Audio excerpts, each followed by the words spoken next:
Hello all. Last క్లాస్లో మనం kinship గురించి చదువుకున్నాం కదా. ఈ క్లాస్లో రిలీజియన్ గురించి డీటెయిల్డ్గా చూద్దాం.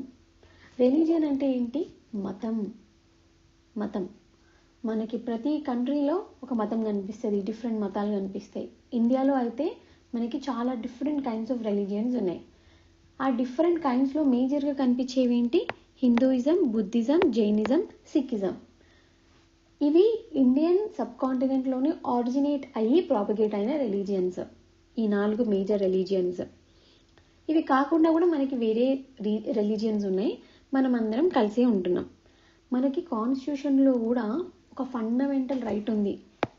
మనకి ఆర్టికల్ 25 నుంచి ఆర్టికల్ 28 చూసారనుకోండి, ఫండమెంటల్ రైట్స్లో right to freedom of religion అని ఉంటుంది. అంటే మీకు నచ్చిన మతాన్ని, రిలీజియన్ని, ఫెయిత్ని ప్రాక్టీస్ చేయొచ్చు, ప్రాపగేట్ చేసుకోవచ్చు. మిమ్మల్ని ఎవ్వరూ ఆపలేరు. ఒకవేళ మిమ్మల్ని కనుక ఆపినా, ఫోర్సిబుల్గా వేరే మతానికి కన్వర్ట్ చేయడానికి ట్రై చేసినా మీరు కోర్ట్ని మూవ్ చేయొచ్చు. హైకోర్ట్ అనే కాదు, డైరెక్ట్గా సుప్రీం కోర్ట్కి కూడా వెళ్ళిపోవచ్చు. బికాజ్ ఇది ఇంపార్టెంట్ ఫండమెంటల్ రైట్ కాబట్టి. అయితే ఈ కంటెంపరీ సొసైటీలో ఈ రిలీజియస్ ప్రొఫైల్ అనేది చాలా మారుతుంది.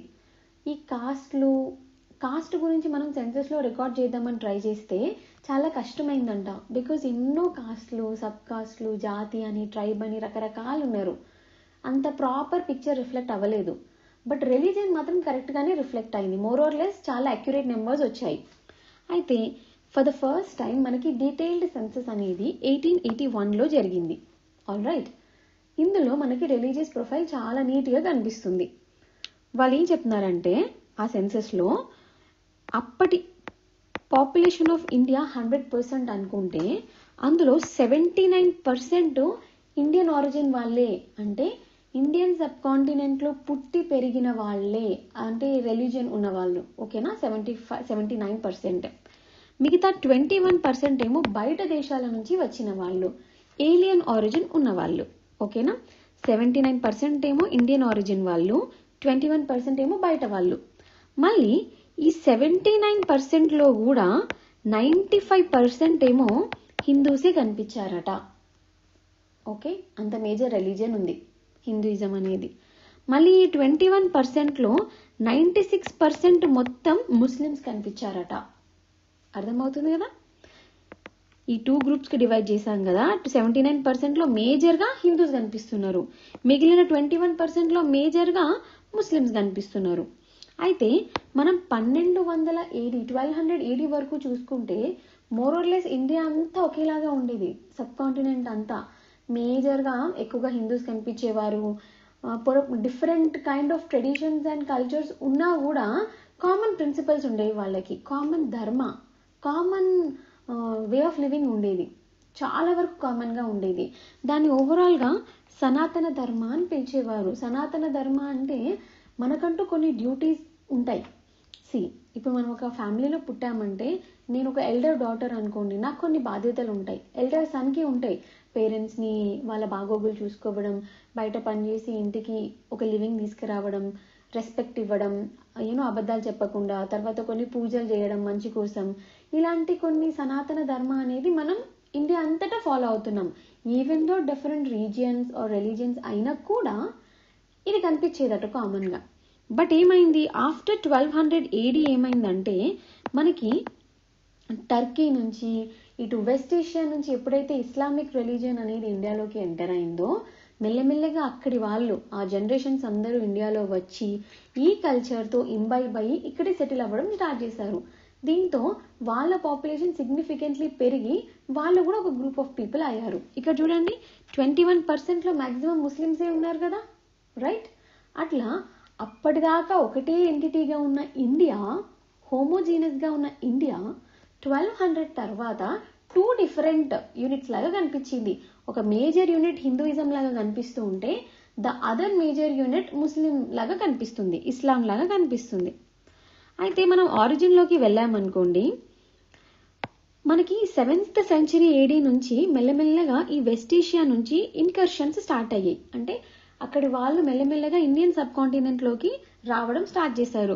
షిప్పుల ద్వారా అయినా వచ్చారు, ల్యాండ్, ఈ మౌంటైన్స్ ఉన్నాయి కదా మనకి, మౌంటైన్స్కి మధ్యలో పాసెస్ ఉంటాయి కదా, అందులో నుంచి రావడం స్టార్ట్ చేశారు. మెల్లమెల్లగా ఈ ప్లేన్స్ మీదకి రావడం స్టార్ట్ చేసారు. బట్ మనము వాళ్ళు కొద్దిగా ఇలా వస్తున్నారు, ఇన్వేజన్ చేస్తున్నారు, వెళ్ళిపోతున్నారు. ఇన్వేజన్ కూడా కాదు కానీ వాళ్ళకి ఏదైనా ప్రాపర్టీ కావాలన్నా లేకపోతే ఏదైనా లూటింగ్ కావాలన్నా వచ్చి చేయడం వెళ్తున్నారు. అయితే 713 ADలో ఫర్ ద ఫస్ట్ టైం ఈ వెస్ట్ ఏషియన్ పీపుల్కి ఇండియన్ సబ్ కాంటినెంట్ యొక్క రుచి తెలిసింది. దాని మీద వాళ్ళ పాదం మోపగలిగారు. ఎలా? మనకి సింధ్ ఏరియా ఉంది కదా, ఎక్కడుంది? North west side of Indian సబ్ కాంటినెంట్లో. ఇప్పుడు అది కరెంట్ పాకిస్తాన్లో ఉంది. బట్ అప్పుడు మనం అదంతా ఇండియా అనుకునే వాళ్ళం కదా, అప్పుడు సపరేట్ కాదు కదా మనం. ఈ సింధ్ని ఆక్రమించారనమాట 713 ADలో. సో అప్పుడు వాళ్ళకి తెలిసింది, అచ్చా there is something big called Indian subcontinent. Okay, ఇది ఒక పెద్ద కంట్రీ ఉంది, ఫుల్ వెల్త్ ఉంది, డిఫరెంట్ కల్చర్ ఉంది, మనం దీన్ని కూడా అనెక్స్ చేసుకోవచ్చు, ఇక్కడ రకరకాల మినరల్ వెల్త్, ప్రాస్పెరిటీ ఉంది, మెల్లగా వెళ్ళాలి అనే టేస్ట్ వాళ్ళకి దొరికింది. అయితే మనం ఆల్మోస్ట్ 11th century AD వరకు సక్సెస్ఫుల్లీ ఈ ఇస్లాం ఇన్వేషన్ అనేది ఆపగలిగాం. అంటే వాళ్ళందరూ వచ్చి ఈ ప్లేస్ని మొత్తం ఆక్రమించుకొని మనల్ని రూల్ చేసేంత అక్కడి వరకు మనం తీసుకురాలేదు. కానీ ఎప్పుడైతే Mohammed Ghazni invaded India several times from 1000 to 1026 AD, ఈ కాలం మధ్యలో గజ్నీ అనేవాడు చాలాసార్లు ఇండియాని ఇన్వేడ్ చేశాడు అండ్ పంజాబ్ని ఆయన ఎంపైర్లో కలిపేసుకున్నాడు. ఇప్పటిదాకా సింధే కలిసింది, ఇప్పుడు పంజాబ్ కూడా. ఓకే, ఇప్పుడు పంజాబ్ అంటే ఇప్పుడు మనకి సగం పంజాబ్ ఇండియాలో ఉంది, వెస్ట్ పంజాబ్ ఏమో పాకిస్తాన్లో ఉంది. బట్ అదంతా అప్పుడు ఒకటే పంజాబ్ కదా. పంజాబ్ని గజ్నీ అనేవాడు వాళ్ళ ఎంపైర్లో కలిపేసుకున్నాడు. తర్వాత ఫైనల్ బ్లో ఎక్కడొచ్చింది మనకి? 1192 ADలో battle of Tarain, second battle of Tarain జరుగుతుంది. ఎవరికి మధ్యలో? మొహమ్మద్ ఘోరీ వర్సెస్ పృథ్వీరాజ్ చౌహాన్. ఫస్ట్ బ్యాటిల్లో పృథ్వీరాజ్ చౌహాన్ గెలుస్తాడు, సక్సెస్ఫుల్లీ వాళ్ళ ఇన్వేజన్ని ఆపుతాడు. కానీ సెకండ్ బ్యాటిల్లో ఓడిపోతాడు. దాంతో ఇస్లామిక్ వాళ్ళు ప్రాపర్గా వాళ్ళ మీద గెలిచి, పృథ్వీరాజ్ చౌహాన్ మీద గెలిచి ఇండియన్ కాంటినెంట్ సబ్ కాంటినెంట్లోకి ఎంటర్ అవుతారు. మెల్లమెల్లగా ఇక జనరేషన్స్ బై జనరేషన్స్ వచ్చి ఇక్కడ సెటిల్ అవుతారు. వన్ థింగ్ ఏంటంటే ఈ ఇస్లామిక్ పీపుల్ అనే వాళ్ళు రిలేటివ్లీ టాలరెంట్ ఉన్నారు. వాళ్ళు మనల్ని పరిపాలిస్తున్నా వాళ్ళు మనల్ని ఫోర్సిబుల్గా కన్వర్ట్ చేయడానికి, అంటే మీ హిందూయిజం వదిలేసి ఇస్లాంకి కన్వర్ట్ అయిపోండి, మా రిలీజియన్ అల్లా గొప్పవాడు, మొత్తం జిహాద్ అని చెప్పేసి అట్లాంటివి ఏం చేయలేదు. ఓకే, మీ రిలీజియన్ మీకుందా, మీరు కంటిన్యూ చేసుకోండి, మాది ఇస్లాం, మేము కంటిన్యూ చేసుకుంటాం. అట్లా వాళ్ళకంటూ ఒక సెపరేట్ ఐడెంటిటీ క్రియేట్ చేసుకోవడానికి ట్రై చేశారు కానీ లోకల్ పాపులేషన్ని కన్వర్ట్ చేయడానికి మాత్రం ఏం ట్రై చేయలేదు. ఓకే, దానివల్ల ఏమైంది? వాళ్ళ గ్రూప్ వాళ్ళు స్ట్రాంగ్ అయ్యారు యాజ్ ఇస్లాం, హిందూయిజం ఆల్రెడీ మేజర్ పార్ట్ ఉంది కదా, వాళ్ళు అట్లా కంటిన్యూ అయిపోయారు. దీనివల్ల మనకి 2 units కనిపిస్తున్నాయి. ఈ 2 units అప్పుడు స్టార్ట్ అయిన ఈ డివిజన్ అనేది ఫైనల్లీ ఎక్కడికి ఎండ్ అయింది? పార్టీషన్గా ఎండ్ అయిపోయింది. ఫైనల్లీ ఎక్కడి దాకా డిఫరెన్స్ వచ్చింది అంటే, ఇంకా మేము కలిసి ఉండలేము, ముస్లిమ్స్ అందరికీ సపరేట్ పాకిస్తాన్ కావాలి, హిందూస్ లైక్ మేజర్ హిందూస్ ఉన్న కంట్రీ ఇండియా లాగా ఉండాలి అన్నట్టు డివిజన్ వరకు వచ్చిందనమాట. ఓకే, అయితే after more than 5 centuries of Islamic rule, 5 centuries వరకు వీళ్ళు ఇస్లాం వాళ్ళు వచ్చి ఇక్కడ ప్రాపగేట్ చేసుకుని సెటిల్ అయ్యి పిల్లల్ని కానీ ఇక్కడ అంతా ఇండియాలో పార్ట్ అయిపోయారు కదా, వాళ్ళ population not more than 1/6 of the India. అంటే ఇన్ని వందల ఏళ్ళు రూల్ చేసినా కూడా వాళ్ళ పాపులేషన్ కంపారిటివ్లీ టు హిందూయిజం తక్కువనే ఉంది, just 1/6 of the Indian population ఉందన్నమాట. అయితే పెనిన్సులార్ ఇండియాలో ఇప్పుడు మనం ఈ ముస్లిం ఇన్వేజన్ చూసామనుకోండి, ఇస్లామిక్ ఇన్వేజన్ అనేది ఎక్కువగా నార్త్ అప్ టు సెంట్రల్ వరకు ఫిక్స్ అయిపోయిందనమాట. చాలా తక్కువగా సౌత్ ఇండియాలోకి పెనట్రేట్ అయింది. ఎందుకు? మనకు అప్పుడు సౌత్ ఇండియాలో ఒక స్ట్రాంగ్ కన్సాలిడేషన్, స్ట్రాంగ్ ఎంపైర్ ఉంది. ఏంటది? విజయనగర ఎంపైర్. వీళ్ళు ఏదైతే ముందు నుంచి ఉన్న సనాతన ధర్మ ఉంది కదా, దాన్ని స్ట్రాంగ్గా అప్హోల్డ్ చేసి దానికోసం ఫైట్ చేశారనమాట. ఎప్పుడైనా ఇస్లామిక్ ఇన్కర్షన్ అవుతుంది అనగానే వీళ్ళు రెడీ ఉండేటోళ్ళు ఫైట్ చేయడానికి, వాళ్ళ ధర్మాన్ని కాపాడుకోవడానికి. అందుకని నార్త్తో కంపేర్ చేస్తే, నార్త్ వెస్ట్తో కంపేర్ చేస్తే మనకి సౌత్లో ఇస్లామిక్ ఇన్వేజన్ అనేది చాలా తక్కువ జరిగింది. ఓకే, నెక్స్ట్ మనం ఏం చూసాం, ఇప్పుడు 1/6 ఆఫ్ ది పాపులేషన్ ఎందుకు ఉంది వాళ్ళది అంటే ఎక్కువగా నార్త్కే కన్ఫైన్ అయ్యారు, సౌత్లో వాళ్ళకి రెసిస్టెన్స్ ఎక్కువ ఉంది అని చూసినాం కదా. ఈ రెసిస్టెన్స్ అనేది మిడిల్ నుంచి 17th సెంచరీ వరకు ఇంకా ఎక్కువ అయిందనమాట. ముఘల్ ఎంపైర్కి అగెయిన్స్ట్గా ఫైట్ చేయడానికి చాలా మంది లీడర్స్ ముందుకు వచ్చారు. ఎగ్జాంపుల్స్ తీసుకుంటే మరాఠాస్లో అండర్ సమర్థ రామదాస్ అండ్ ఈయన శిష్యుడు ఎవరు, శివాజీ. ఎంత స్ట్రాంగ్ ఫైట్ పుటప్ చేశాడు ముఘల్స్కి అగెయిన్స్ట్గా. సో మరాఠాస్, తర్వాత జాట్స్ లీడర్ ఎవరు, గోకుల. తర్వాత సిక్స్ లీడర్ ఎవరు, గురు గోబింద్ సింగ్. ఇలాంటి వాళ్ళందరూ ముఘల్ ఎంపైర్కి అగెయిన్స్ట్గా చాలా టఫ్ ఫైట్ ఇచ్చారనమాట. సో ఈ టఫ్ ఫైట్ వల్ల వాళ్ళు మెల్లమెల్లగా యుద్ధాలు చేసి ఓడిపోయి ఎంపైర్ మొత్తం డిసింటిగ్రేట్ అవ్వడం స్టార్ట్ అయింది. ఓకేనా, కొలాప్స్ అవ్వడం స్టార్ట్ అయింది. సరే, ఇక ముఘల్ ఎంపైర్ మంచిగా కొలాప్స్ అవుతుంది, మనం ఇండియాలో ఆరిజిన్ ఉన్న వాళ్ళు ఇండియన్ రూలర్స్ మళ్ళీ రైజ్ అవ్వచ్చు అనుకునే టైంకి ఏమైంది, బ్రిటిష్ వాళ్ళు వచ్చారు. బ్రిటిష్ వాళ్ళు వచ్చేసరికి ఏదైతే ఇండియన్ ఆరిజిన్ రూల్, ఇండియన్సే ఆరిజిన్తో ఉండి వాళ్ళే సెల్ఫ్ రూల్ ఎస్టాబ్లిష్ చేసుకుందామనే టైంకి వీళ్ళు వచ్చి ఆపారు, యూరోపియన్ కంట్రీస్, స్పెషల్లీ బ్రిటిష్ వాళ్ళు. ఇస్లామిక్ రీజియన్తో కంపేర్ చేస్తే బ్రిటిష్ వాళ్ళది ఇంకొంచెం severe suppression. At least Islamic region వాళ్ళు ఇక్కడికి వచ్చి సెటిల్ అయ్యి రిలీజియస్గా టాలరెంట్ ఉండే, వేరే కన్వర్జన్స్ కానీ హిందూయిజం వాళ్ళని ఫోర్స్బుల్లీ కన్వర్ట్ చేయడం, వాళ్ళ పాపులేషన్ని తగ్గించడానికి ట్రై చేయడం ఇవేం చేయలేదు. కానీ బ్రిటిష్ వాళ్ళు ఎంతో కొంత క్రిస్టియానిటీని ప్రాపగేట్ చేయడానికి ట్రై చేశారు. అంటే వాళ్ళ ఓన్ మోటివ్ రిలీజియన్ స్ప్రెడ్ మాత్రమే కాదు, వాళ్ళు వచ్చింది వేరే రీజన్ మీద, ట్రేడింగ్ అని చెప్పి వచ్చారు. కానీ మెల్లమెల్లగా రిలీజియన్ ఇంట్రడ్యూస్ చేశారు. కానీ ఫైనల్గా వాళ్ళకి ఏమనిపించిందంటే ఇండియా మొత్తాన్ని కంట్రోల్ చేయాలి, ఇక్కడ vast wealth, prosperity, cotton, indigo చాలా ఉన్నాయి, ఈ మొత్తానికి మనం రూలర్స్ అవ్వాలి, దాని మీద వాళ్ళ ఫోకస్ షిఫ్ట్ అయింది. రిలీజియన్ని ప్రాపగేట్ చేయాలి అనే గోల్ చాలా చిన్నగా అయిపోయింది అనమాట. ఓకే, ఇప్పుడు బ్రిటిష్ వాళ్ళే వచ్చి క్రిస్టియానిటీని మొత్తం స్ప్రెడ్ చేశారు అని అంటే కంప్లీట్లీ కరెక్ట్ కాదు. పోర్చుగీస్ ఉన్నారు, అదర్ వాళ్ళు కూడా ట్రై చేశారు. కానీ బ్రిటిష్ వాళ్ళు చేసిన పని ఏంటో తెలుసా, వాళ్ళకి ఇండియన్ సివిలైజేషన్ మీద అసలు రెస్పెక్ట్ లేదు. ఆరిజిన్గా ఉన్న ముందు నుంచి ఉన్న ఇండియన్ పీపుల్ని బ్రేక్ చేయడానికి, సప్రెస్ చేయడానికి ట్రై చేశారు. చూడండి, 2 మాటలు, ఒకటి వాళ్ళ ఓన్ రిలీజియన్ని ప్రాపగేట్ చేసుకోవచ్చు, రెండోది ఇండియాలో ఉన్న సివిలైజేషన్ని బ్రేక్ చేయొచ్చు. బ్రిటిష్ వాళ్ళు ఎక్కువ ఏ పని చేశారంటే రెండో పని ఎక్కువ చేశారు, ఇండియన్ సివిలైజేషన్ని సప్రెస్ అండ్ బ్రేక్ చేశారనమాట.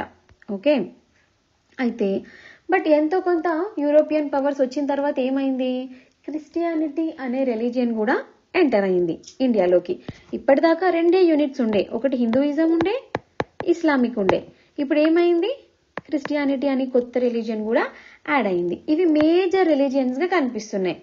వీళ్ళతో పాటు అక్కడక్కడ స్ప్రింకిల్ చేసినట్టు జూస్, పార్సీస్ కూడా కనిపిస్తారు. వీళ్ళు ఎందుకు వచ్చారు ఇండియాలో కంటే వాళ్ళ సొంత హోమ్ కంట్రీస్లో వీళ్ళని చంపేస్తున్నారు, ప్రాసిక్యూషన్ చేస్తున్నారు. వాటిని తప్పించుకోవడానికి వీళ్ళు ఇండియన్ సబ్ కాంటినెంట్లోకి వచ్చారు.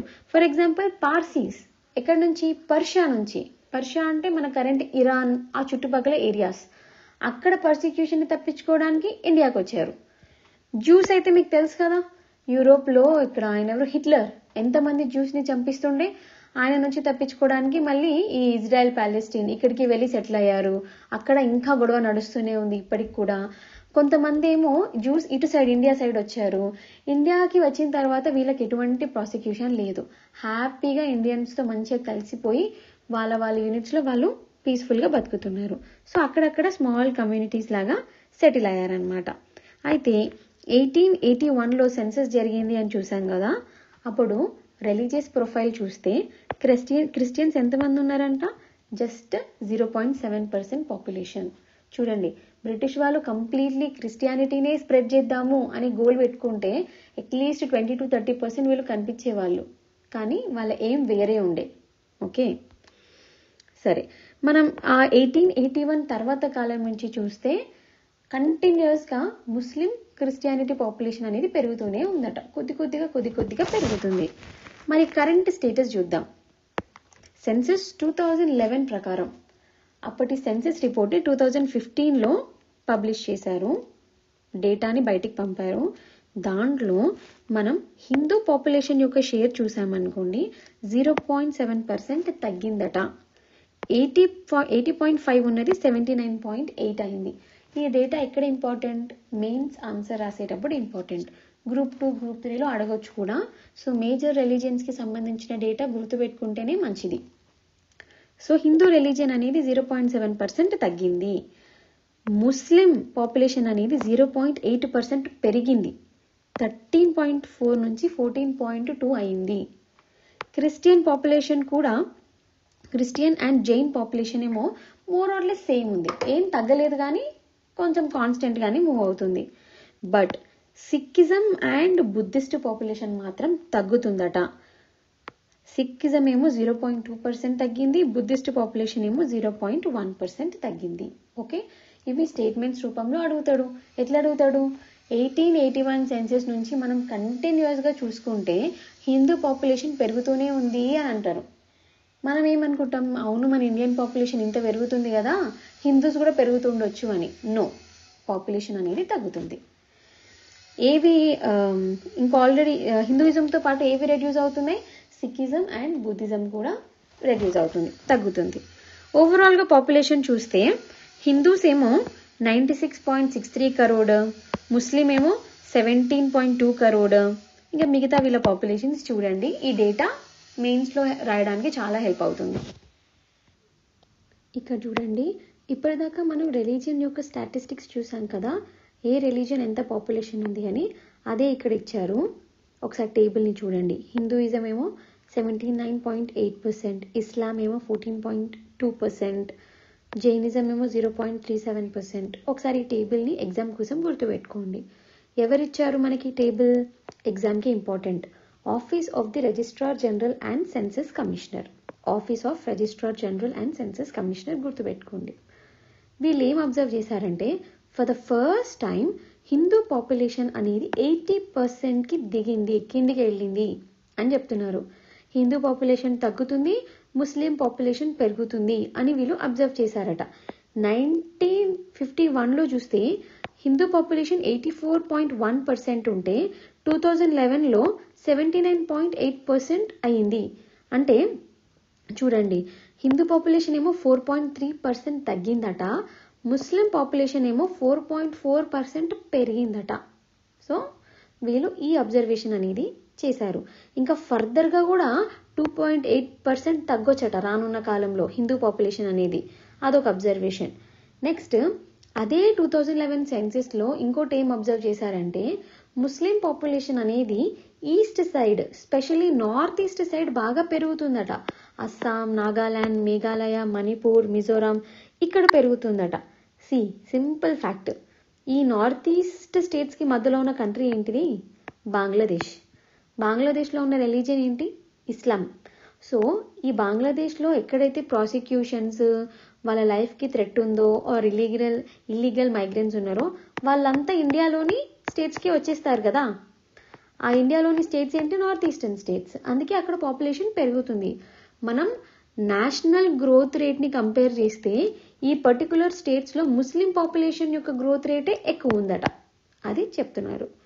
సో కంటెంపరీ ఇండియాలో రిలీజియన్ గురించి చూస్తే మనకి ఈ ఇండియాలోని రిలీజియస్ ట్రెడిషన్స్ అనేవి మనకేం నేర్పిస్తుంది అంటే, హ్యుమానిటీ, మ్యాన్ కైండ్ అనేది రిలీజియన్ని ఎలా అప్రోచ్ అవ్వాలి అనేది మన పురాతన ట్రెడిషన్సే మనకి నేర్పిస్తాయన్నమాట.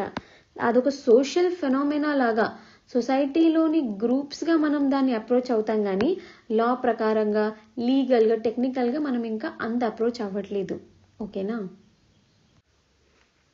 అయితే ఎట్లుంటుందంట ఈ అప్రోచ్ రిలీజియన్ టువర్డ్స్ అంటే, మనకి ఎన్నో మల్టిపుల్ రిలీజియన్స్ ఉన్నాయి ఇండియాలో, కానీ ఒక రిలీజియన్ వాళ్ళు మిగతా అన్ని రిలీజియన్స్ని సెలబ్రేట్ చేస్తారు. వాళ్ళ ఫెస్టివల్స్ని, వాళ్ళ ఇంపార్టెంట్ డేస్ని, అన్నిటినీ ఏదో పేపర్ మీద థియరటికల్గా కాదు, ఫ్రమ్ ద స్పిరిట్ బయటికి వచ్చి పబ్లిక్గా ఒకరొకరు బాయి బ్రదర్హుడ్, ఫుడ్ షేర్ చేసుకోవడము, బట్టలు షేర్ చేసుకోవడము, కలిసి హాలిడే సెలబ్రేట్ చేసుకోవడం, ఇవి చేస్తారు. ఇప్పుడు ఇండియన్ కంట్రీ తీసుకున్నాం అనుకోండి, అది ఎక్స్ట్రీమ్లీ హైరార్కియల్. అంటే ఎన్నో కాస్ట్లు, రకరకాల స్ట్రక్చర్లు, సిస్టమ్లు, జాతి, సబ్జాతి చాలా ఉన్నాయి కదా. It's status conscious society. India అనేది స్టేటస్కి చాలా ఎక్కువ రెస్పెక్ట్ ఇస్తుంది. మరి ఇంత డివిజన్స్ ఉన్న ఈ సొసైటీలో మనం వీళ్ళందరినీ దగ్గరికి తీసుకొచ్చే కామన్ స్పేస్ ఏదైనా ఉంది అంటే అది రిలీజియస్ ఫెస్టివల్స్ అన్నమాట. Religious practices, festivals, rituals, ceremonies, పండగలు, ఈ ప్లేసెస్లో మనం ఏ రిలీజియన్ వాళ్ళైనా సరే కామన్గా వచ్చి సెలబ్రేట్ చేసుకునేటట్టు చూస్తామన్నమాట. కాస్ట్ అనేది ఏమో ఒక రకమైన డివిజన్ చేస్తుంది. డిఫరెంట్ కాస్ట్ అని చెప్పి ఒక కాస్ట్ వాళ్ళు ఇంకో కాస్ట్లో కలవకుండా వచ్చి సెలబ్రేట్ చేసుకోకుండా కొంత division. But whereas religious practices అనేవి దగ్గరికి తీసుకొస్తుంది, ఇన్క్లూజివ్గా మారుస్తుంది. అన్ని మతాల వాళ్ళు ఒకే దగ్గర వచ్చి సెలబ్రేట్ చేసుకుంటున్నారనమాట. వాళ్ళ బిలీఫ్, వాళ్ళ ఫెయిత్, అదేదైనా సరే అది పక్కన పెట్టి వేరే వాళ్ళని పీస్ఫుల్గా ట్రీట్ చేసుకుంటున్నారు. అయితే ప్రివలెన్స్ ఆఫ్ రిలీజియస్ ప్రాక్టీస్, మనకి ఇండియాలోని ఇండియన్స్కి వాళ్ళ మతాలలో ఈ సెరమనీస్, ప్రాక్టీసెస్ ప్రత్యేకంగా నేర్పాల్సిన అవసరం లేదు. స్పెషల్గా చిన్నప్పటి నుంచే చూస్తూ పెరుగుతారనమాట. వాళ్ళు పుట్టినప్పటి నుంచి ఈ రిలీజియస్ ప్రాక్టీస్ని చేస్తూ పెరుగుతారు. కరెక్ట్. ఎందుకంత డీప్గా ఎంట్రెన్స్ అయింది అంటే చూడండి, ప్రతి సీజన్కి ఒక్కొక్క పండగ ఉంటుంది. ప్రతి క్యాలెండర్లో డేట్స్ బట్టి మనం పండగలు డిసైడ్ చేసుకుంటాం. తిది, మాసం. For example harvest festival Sankranti చేసుకుంటాం, అవునా. ఈ వర్షాకాలం ఆల్మోస్ట్ ఫుల్ ఆన్సెట్లో ఉన్నప్పుడు మనం వినాయక చవితి చేసుకుంటాం. చలికాలం ఎండ్ అయ్యేటప్పుడు మనకి శివరాత్రి. మనం అంటాం కదా, చలి శివ అనుకుంటూ వెళ్ళిపోతుంది అని చెప్పేసి. సో అంత ప్రాక్టీసెస్ మనం పుట్టినప్పటి నుంచి మన ప్రకృతితో ఏకమై చేసుకుంటున్నాం కాబట్టి మనం స్పెషల్గా నేర్పియాల్సిన అవసరం లేదు. ఇంకొకటి, ఇది డీప్గా ఉంది అని ఎలా చెప్పొచ్చు అంటే, ఇప్పుడు మనం ఇండియాలోని ఫిజికల్ స్ట్రక్చర్స్ అంటే ఇల్లులు, హౌసెస్, హట్స్, బిల్డింగ్స్ చూసుకున్నారనుకోండి, ఇవన్నీ సెన్సెస్లో రికార్డ్ చేసినప్పుడు ఏం తెలిసిందంటే more than 3 million structures. 3 million అంటే 30 లక్షల స్ట్రక్చర్లు ప్లేసెస్ ఆఫ్ వర్షిప్కి సంబంధించినవే. ప్లేసెస్ ఆఫ్ వర్షిప్స్ అంటే టెంపుల్స్, మాస్క్, గురుద్వారా, ఇవన్నీ. నిజంగా చెప్పాలంటే ఫనీ థింగ్, ఈ ప్లేసెస్ ఆఫ్ వర్షిప్స్ దేనికంటే ఎక్కువ ఉన్నాయి తెలుసా? ఇండియా మొత్తంలోని స్కూల్స్, హాస్పిటల్స్ కంటే ఎక్కువ ఉన్నాయంట. అంటే మనం ఎడ్యుకేషన్, హెల్త్ కంటే ఎక్కువ కూడా దేవుడు, భయం, భక్తి అంటాం కదా, వీటికి ఎక్కువ ఇంపార్టెన్స్ ఇస్తున్నట్టుంది. అయితే 2002 to 2003 మధ్యలో ఒక స్టడీ జరిగింది. ఎవరు కండక్ట్ చేశారు అది? National council of applied economic research. ఇది ఎగ్జామ్కి ఇంపార్టెంట్, గుర్తుపెట్టుకోండి. National council of applied economic research వీళ్ళు ఒక స్టడీ కండక్ట్ చేశారు. దేని మీద అంటే డొమెస్టిక్ టూరిజం మీద. మన ఇండియాలో రకరకాల టూర్లు, ట్రిప్లు వేస్తారు కదా, డొమెస్టిక్ టూరిజం. ఎక్కడెక్కడికి బాగా వెళ్తున్నారు అని చూస్తే 100% టూరిజంలో నియర్లీ 14% ఈ దేవుళ్ళ ప్లేసెస్కే వెళ్తారట. కాశీ, అమర్నాథ్, రామేశ్వరం, ఇంకా చాలా దేవుడి ప్లేసెస్ ఉన్నాయి కదా, తిరుపతి, ఇలాంటి ప్లేసెస్కి 14% ఉందంట. సో ఇమాజిన్ చేయండి మనం ఈ రిచువల్స్కి, రిలీజియస్ ప్రాక్టీసెస్కి, నమ్మకాలకి ఎంత ఇంపార్టెన్స్ ఇస్తున్నామని. Then types of religious practice. ఇప్పుడే చూసాం, చిన్నప్పటి నుంచి చూస్తూ పెరుగుతున్నామని. అది ఫర్మ్లీ ఇన్స్టిట్యూషనలైజ్ అయిపోయిందనమాట రిచువల్స్, ప్రాక్టీసెస్ అనేవి. అయితే ఒక ఫ్యామిలీలోని మెంబర్స్ అందరూ వాటిలో పాల్గొంటారు. ఇంట్లో ఏదైనా పూజ, యజ్ఞం జరిగిందనుకోండి, అందరూ వచ్చి దాంట్లో పార్టిసిపేట్ చేస్తారు. రకరకాల ప్రాక్టీసెస్ చేసుకోవచ్చు. ఇంట్లో ప్రైవేట్గా చేసుకోవచ్చు, బయటకు వచ్చి పబ్లిక్గా కూడా చేసుకోవచ్చు. ఇంట్లో ప్రైవేట్గా అంటే మనం పూజలు చేసుకుంటాము, చిన్నవి ఫ్యామిలీ అందరు గ్యాదర్ అయ్యి సెలబ్రేట్ చేసుకుంటాము. పబ్లిక్ అంటే ఎలా చూడండి, ఫర్ ఎగ్జాంపుల్ మాస్క్లో పబ్లిక్గా ప్రేయర్ చేసుకుంటారు కదా, నమాజ్ చేసుకుంటారు. తర్వాత ఈ రిలీజియస్ డిస్కషన్స్ జరుగుతాయి.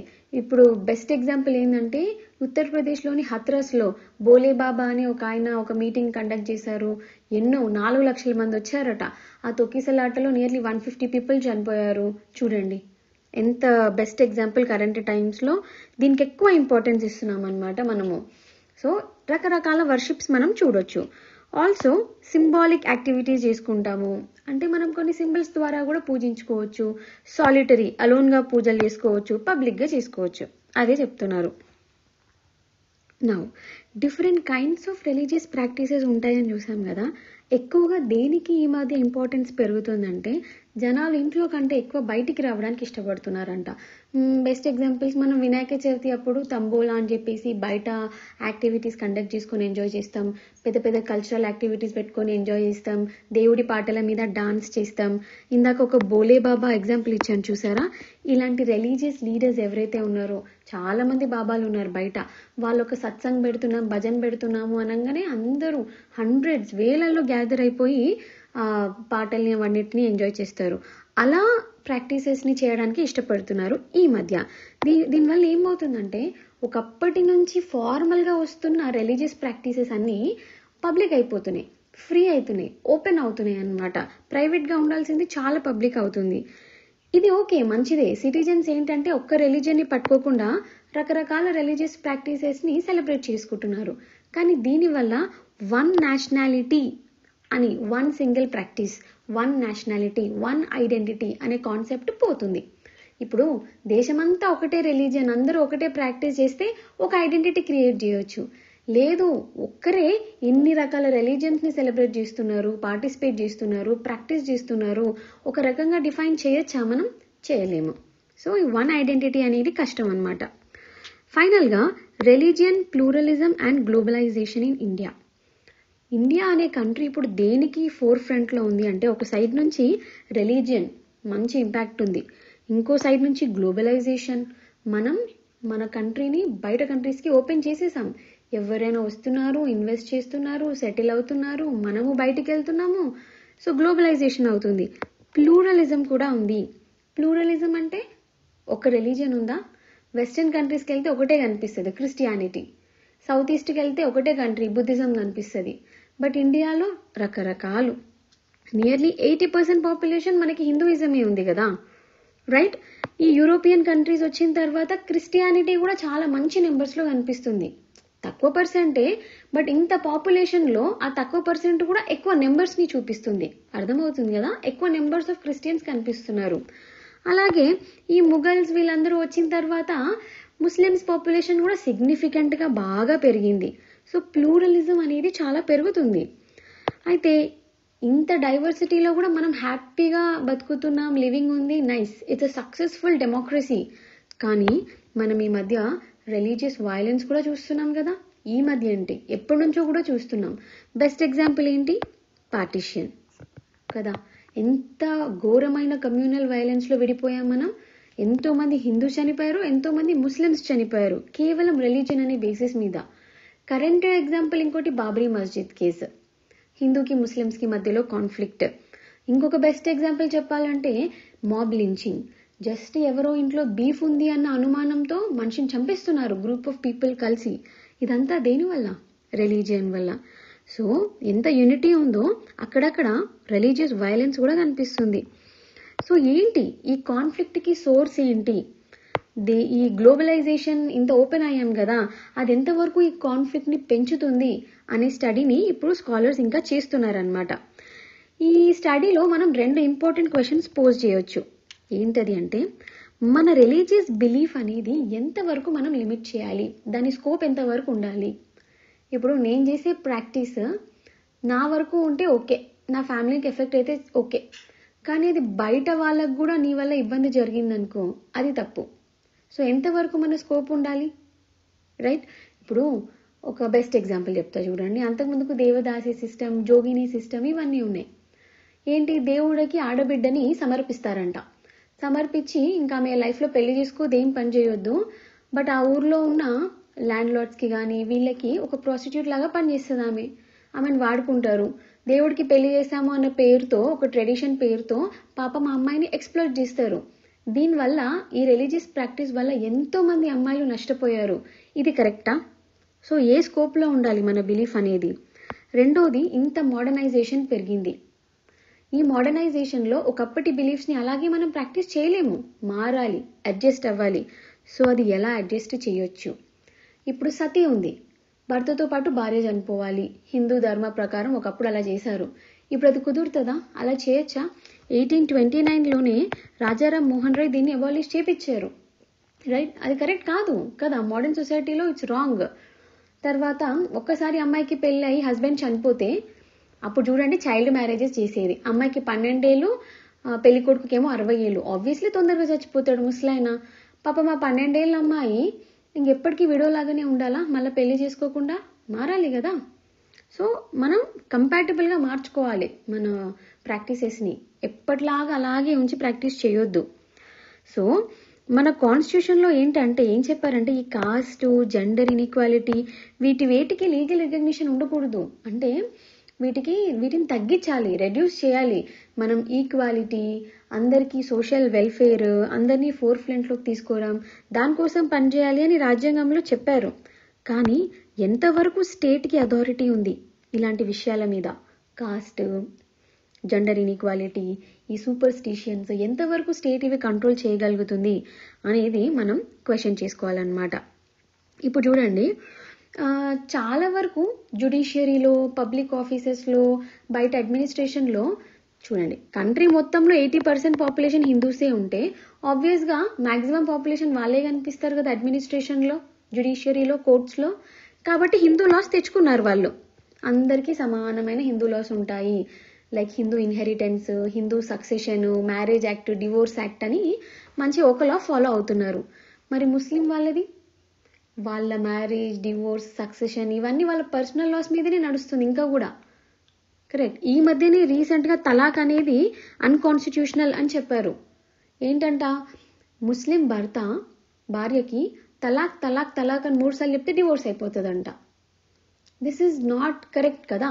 బికాజ్ ఆమెకు కూడా కొంత రైట్ ఉండాలి. ఇప్పుడు ఆమెకి యాలిమనీ ఉండాలి, ఆమె భర్తని లవ్ చేస్తుండొచ్చు, భర్తని వదిలేసి ఉండాలి అనుకోవట్లేదు. బట్ ఆ అబ్బాయి తలాక్ తలాక్ అనడం వల్ల ఆమెకు డివోర్స్ అయిపోయింది. It's not correct, right? ఆమెకు కూడా మిగతా అన్ని హిందూ ఉమెన్కి వచ్చినట్టు proper rights, proper యాలిమనీ, proper privileges అవన్నీ దక్కాలి కదా. సో అందుకే తలాక్ని అన్కాన్స్టిట్యూషనల్ చెప్పారు.